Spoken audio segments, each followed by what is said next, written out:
G'day, I'm coming to you live from a post-operation recovery ward located in a shipyard in northern Queensland, Australia. What I'm doing today is something that we need to build for the radar mast so that we can house our navigation lights as well as our Starlink satellite dish. On the top of Brupeg we've got our radar mast. We've got our radar out in this area here with the little bracket that the whole thing sort of mounts onto.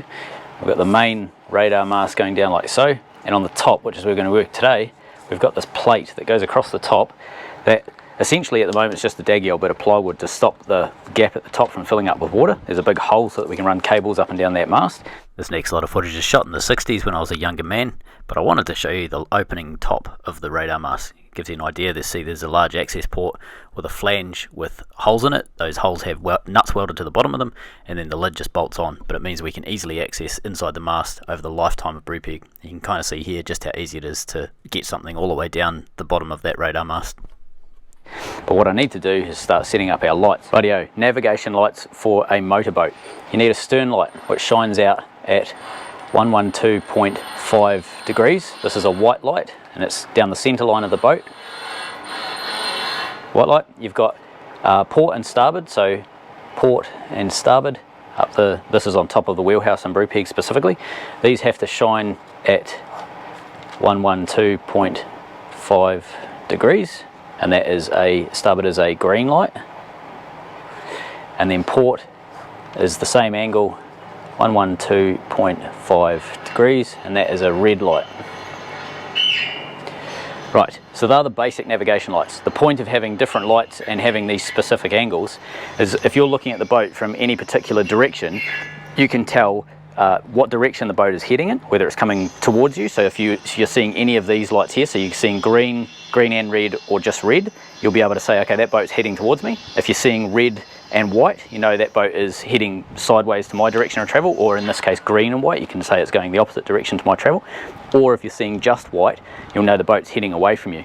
Now, Brupeg also needs a steaming light. So a steaming light is a white light that generally sits up on top of the boat here, and it shines in that direction there, so you got all the way around, that lines up with these port and starboard lights, so it's all the way around the front here.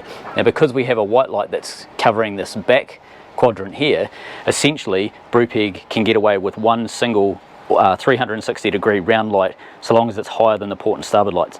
So rather than fit a light down the back of the boat with a long cable run that's vulnerable to being hit and so on, we're going to mount a single all the way round light up the top here, as well as a port and starboard light on either side, and that all the way round light can also double as the anchor light. So it gives us a bit of reduced complexity, I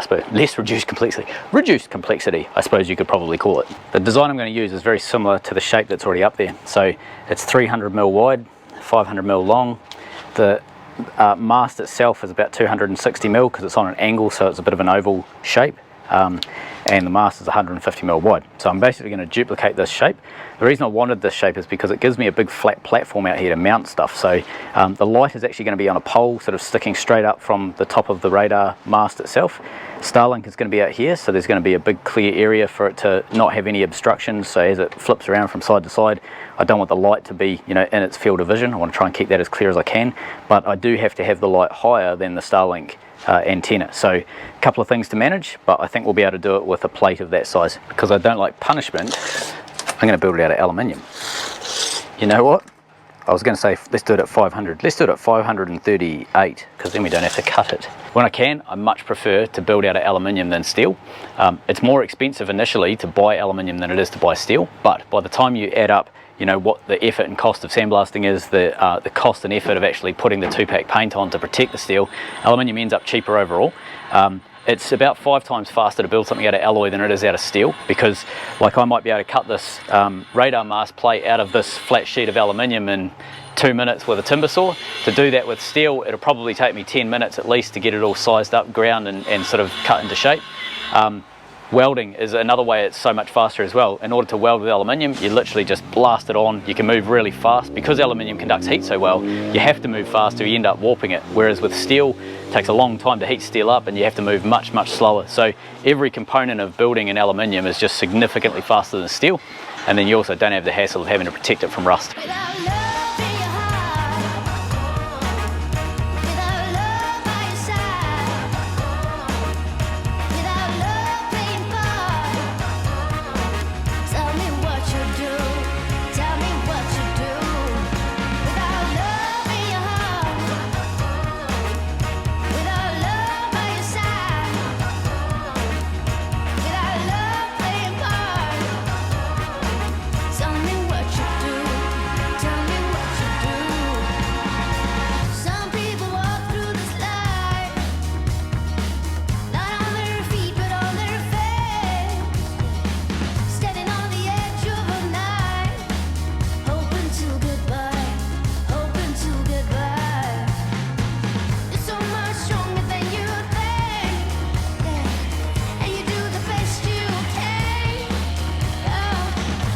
In order to make this plate nice and stiff, I don't want to just leave it as a flat plate like that.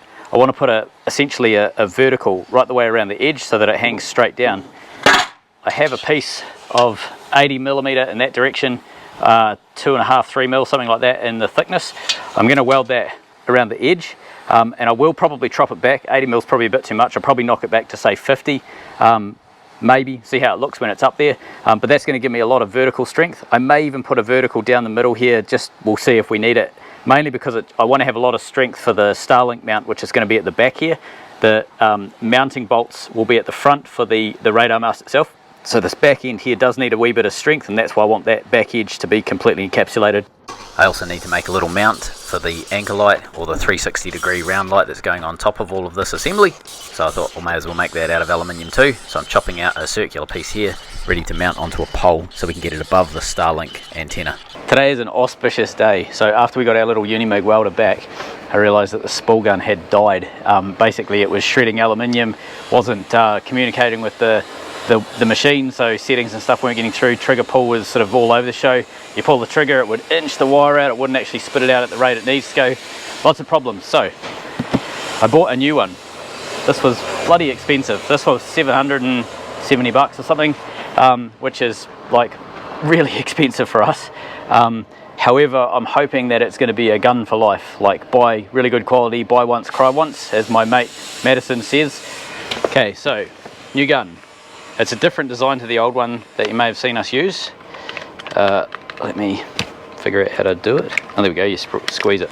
So the rollers themselves it's a much more effective way of doing the tension. So it has knurled rollers on the inside here, but then also you've got a freewheeling bearing. You may or may not be able to see that, but a freewheeling bearing. So when you put that in, you've got much better purchase to be able to, you know, fine tune it. So it's a much easier you know, way of adjusting the pressure.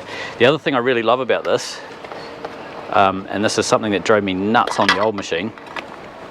So the old machine had the same sort of setup where you've got this little rubber sleeve, just that black part there is a rubber, like a rubber sleeve, and you can tighten this here up or down, and essentially what it does is it pulls these two pieces of aluminium closer or further apart, so you end up bulging this rubber, and it works like a tension you know, on the spool itself. So these are the spools that go in it. So it's basically a little tiny wee roll of aluminium wire in this case, but it can be anything. It can be flux core, it can be stainless wire, it doesn't really matter. They'll work the same. So they've got this you know, inner hub there, which you can adjust that to create tension on the roll itself. What I've found though is that if you use the spool gun a lot, this here actually gets hot and starts melting onto the or at least jamming up onto the inside of these spools. So I used to put a bit of rubber grease on there. I know it's sort of almost counterintuitive, but I put rubber grease on there and then adjusted this, and it made it so that it didn't bind up. You could still adjust your tension, not as well, but you just had a lot more control, and it never sort of bind up and sort of cause issues.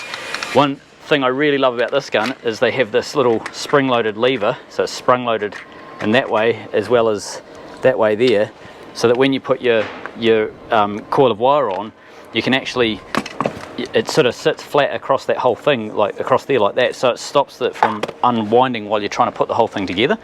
So yeah, it's a pretty neat wee system. So this morning we went into town first thing, and I picked this up, and it's about an hour and a half to do a round trip from here into town and back. So that's all good, cool. Got it home, started to weld with it, and it started to spin on the rollers. So little roller in here, this spins around to feed the aluminium out the end of the gun, and it was spinning around and around. Basically the groove in it was the wrong size. I had 0.9mm wire, and normally you can flip the roller upside down and they'll have like 1.2 and 0.9, and you can flip it and go between them. For some reason this has got imperial on one side and metric on the other, and they're both basically 1.2mm. I don't know what the imperial is, but either way they measure up with verniers almost identical. So the wire that I had was too skinny, so it was just spinning, it wasn't gripping it. I tried all sorts, put washers in, I tried lifting things, I did all sorts of weird shit to try and save having to go into town, and I couldn't. So I went back into town and I grabbed this wire here, which is 1.2mm versus the 0.9 wire that I was using before. So I thought, okay, sweet, we're good to go, we'll be able to weld. I went to hook it all up and went to start welding. I thought, there's no gas coming through. So I went over to the welder, and the little quick connect disconnect fitting on the back of the welder leaked and dumped quarter of a tank of argon out. I've got no more argon. So I'm going to go back into town for the third time today to try and I'll get some more argon, but this is in the hopes of being able to do about probably 15 minutes worth of welding. So this is my third trip into town, remembering that each trip takes an hour and a half round trip. So I've lost most of a working day just driving back and forth into town with various things going wrong. But a couple of you have asked what it's actually like living here. We live in an area that's really flat, big floodplain, and there's lots and lots of sugarcane. So I thought I'd do a bit of a time lapse and actually show you what it's like on the place that we live in Aussie. Tell me if I'm wrong, 'cause it feels like love. Yeah, it feels like love. Come on, come on, come on, come on, come on, come on. Don't know what you do, but you make me feel fine. And you can't deny we are not just killing time. You should let me know if you want this true. Baby, you just make me feel crazy. A little crazy for you.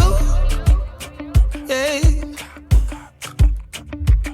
I think about you and I want you here with me. Am I out of my mind? Or is this how it should be? You made me sing about love. So just tell me if I'm wrong. But it feels like love. Yeah, it feels like love. Yeah! Don't know what you do, but you make me feel fine. And you can't deny we are not just... So I just tried to get some gas out, and this little valve there for some reason was full of dirt and like clay type stuff. So I dug that out, couldn't work out why I wasn't getting gas. Dug that out, that's working. Hooked my pipe back up. Let me just get that up and running so I can show you what's the next fun thing to deal with. Okay, so that's nice and tight, we've got gas. Right, I thought the quick connect was the leak. Quick connect on.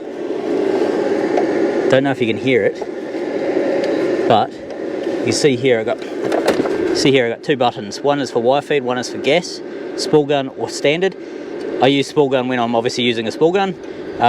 If you press that, you'll get gas out the end of your gun. I'm getting no gas. I can press that and I get wire feed. See up there, wire feed, so that's all working fine. But what's happening is inside here somewhere is a gas leak, and I don't know why or where. So I have to pull the welder apart now to figure out where that is so that I can do 15 minutes worth of welding. And that's the beauty of MIG welding, is it's really fast when you get into it. And you do the 3 trips into town, and then you pull the welder apart and you fix the gas lines, and then you fix the new bottle that you've just bought, and then you replace the gun that started dying earlier in the day as well. But apart from that, it's very fast when you get it going.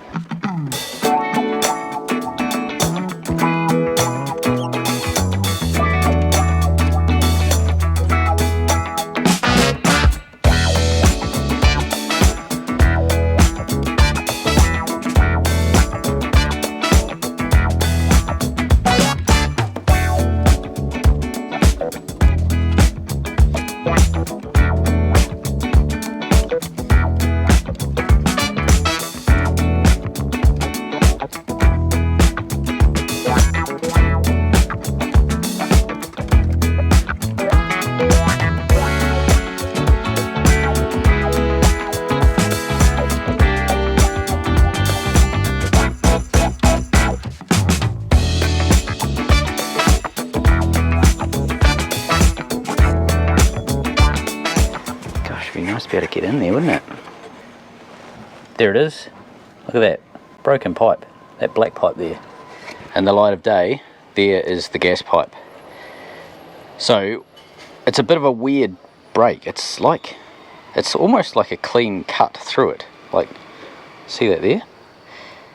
And what I think's happened, recently one of these boards was replaced. I think it was this guy here. Well, I don't really know. It was, all I was told is circuit board. So whether it was this main one here, this little one up here, could even be this little one here for all I know, something was replaced in here recently. I suspect somebody possibly got a little bit enthusiastic whilst they were in there and they were doing some repairs, and they might have just nicked that, and yeah, it's pretty stiff and old, so we'll put a new one in just to make sure that that's not going to be a problem. But I'm chuffed that it's a simple fix, because once that's fixed, we can actually start doing some welding. Thankfully over the road we have a chandlery that has a whole bunch of different pipes, so we're going to go see if they have something that will work. Hello. Hello.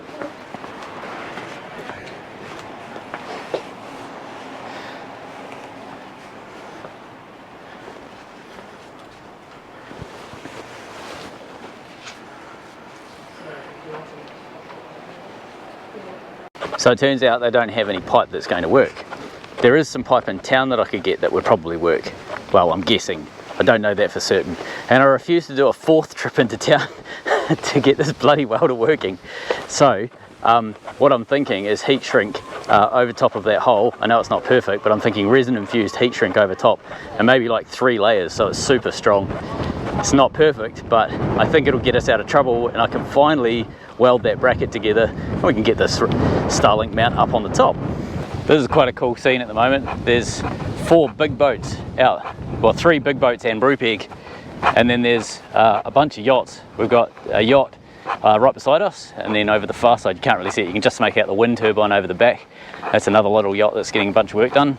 And then this summer wind, that's some friends of ours that are rebuilding this boat. It's been there for a while, but it's an ex-race boat that they're rebuilding. They've had it for a few years, 8 years, 10 years, something like that, and they're just about ready to put it back in the water. What I've noticed, this is the heat shrink, this is resin infused heat shrink, and I try to put this on because of the curve of the pipe. I really struggle to get it all the way up. That's a lie, look at that, I got it all the way up. All right, well let's go with that. What I was going to say is I need to straighten the pipe out, and I was thinking of stuffing welding wire down it, but I don't need to. I think we'll just roll with that. I don't rate my chances of holding that. Whenever you're using resin infused heat shrink, if you look right on that edge there, you can see just around here there's a little bit of resin sort of poking out. Looks a bit like glue, happens at both ends. That's what you want to see, because then you know that the resin has melted inside and it'll be gluing to whatever is below the heat shrink, in this case rubber pipe, or it could be electrical cables, metal, anything really. Fiddly! Good, let's plug the gas in and actually see if we've fixed it. Ho ho! So this is the microphone, and previously it was like roaring away. That's got full gas pressure. It's fine. I think we're good. As soon as I turn the camera off, the actual fitting itself is leaking now. I think probably what's happened is that pipe has just got too hard and too old over the years, and I think it's just not sealing for whatever reason. I don't quite understand how those push locks actually seal. I think there must be some sort of jamming mechanism in there, but whatever it is, I'm guessing the pipe's too stiff, too old, and yeah, it's just not working, so have to get a new pipe. So just to recap on what this weekend has been like, I don't have the ability to do a lot of heavy lifting, so I decided rather than build it out of stainless, which I don't have and I'd have to buy, I thought I'll build it out of aluminium because I got some of that around. So I thought, okay cool, I'll go and get my welder that's just come back from a warranty claim and set that up. The first spool gun died. I thought, okay, no worries, we'll have to go and bite the bullet and get another one. So we spent 770 bucks buying a spool gun. Then we realized that the wire that we had doesn't fit the rollers because the rollers were weird. So we did a second trip into town and picked up some new aluminium wire, of which there was only one roll, 1.5 kg roll, tiny little spool, in town, full stop. Everyone sold out and no one can get stock because of the floods. So came back and then realized that the pipe had burst and leaked all of the argon gas that I had. Should have turned the bottle off, I didn't, my own fault, but anyway, leaked all of the argon gas that we had to go back into town for the 3rd trip in the same day to go and pick up a bottle. Went to hook the bottle up. The bottle had clay plugged in the end of the thing, couldn't work out why I wasn't getting gas. Cleaned that out, then realized that the pipe inside the welder had burst, pulled the pipe apart, managed to fix that with heat shrink, and then the little fittings have now died and it was leaking gas everywhere. So I have to do a 4th trip into town to try and fix that. I'm going to replace the fittings and I'm going to replace the pipe, just because I don't have time to do a 5th trip and replace the pipe only and then realize that the fittings aren't working. So the whole lot's getting replaced. Hopefully that will get the welder going. And then at the end of that, I might be able to actually do some welding. However, in order to get this video out to Patreons by Friday, it's now Tuesday afternoon. I desperately need to start editing this video up. So normally we start editing on a Monday morning, and it's almost ready to go by Thursday, and we're already a day and a bit behind. So I'm out of time. this is the episode where quite literally nothing has happened. It's so frustrating. I mean, I've been chock-a-block busy for like 4 days and literally nothing has happened at all. So on that note, see you next week. I don't give up that easy. Obviously, I was going to drive into town for the 4th time to see if we can get this welder going. First step was head to the hydraulic shop to get some pipe and fittings. Once we got there, they told me that they don't have the fittings that I need. However, there's an electrical shop over the other side of town that does, and they'll be able to fix the welder for me. Sweet as. Okay, that's my option to get this repaired. So we drove across town to electrical shop number 1. They don't fix welders anymore. However, there is a shop across the complete opposite side of town that does. So we drove over there, dropped the welder off. However, there is a 2-week wait for us to get that welder back. And thus concludes the 4th trip into town, soon to be followed by a 5th trip to pick up the welder so that we can do the 10 minutes of MIG welding.